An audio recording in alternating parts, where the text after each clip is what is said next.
So let's talk a little bit about some of the tactics. The very familiar concept to all of us now of the boycott. People started saying, where does this sugar come from? It comes from enslavement and torture and oppression, and they called tea the blood-stained beverage. And hundreds of thousands of people stopped using sugar. But these documents are really very interesting to see. You know, it's an address to the people of Great Britain, proving the necessity of refraining from sugar and rum in order to abolish the African slave trade.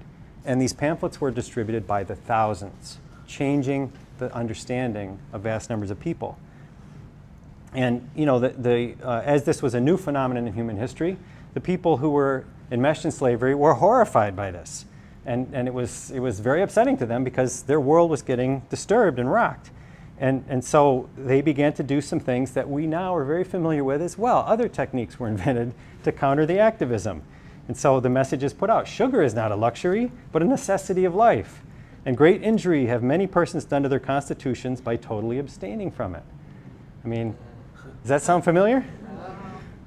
And you know, this is really you know, where this essay really started to get my attention, is when he started to talk about how, you know, yes, these grassroots methods were pioneered, but also methods of co-option, distortion, and delay were also pioneered during this era. So the ball keeps bouncing, the battle continues to evolve.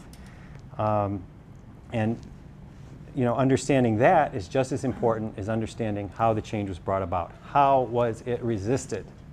It was resisted the same way it's being resisted in our era, to a large extent.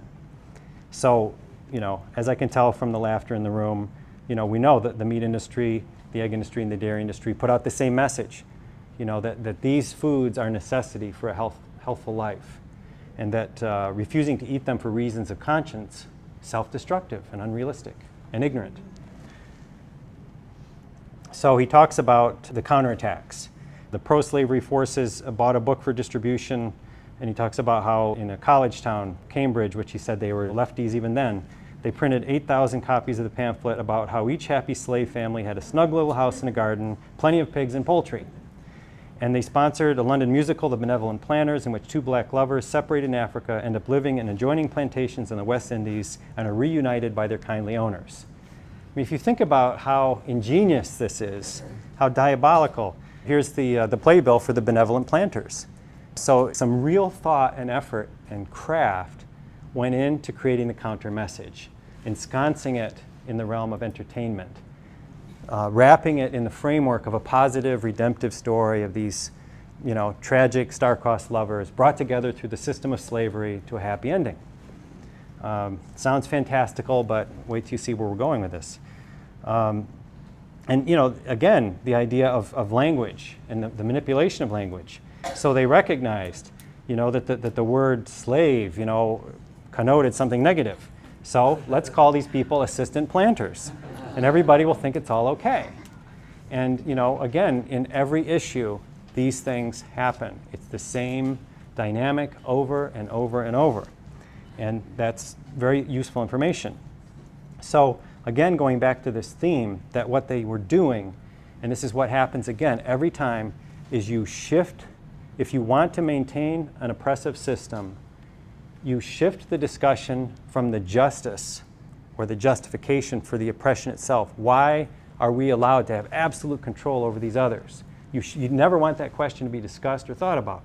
What you want to do is shift the question to, how shall we control and dispose of the fate of these others? What is the right way to do that? It conveys an aura of morality, of concern, of righteousness, because we're trying to do things the right way.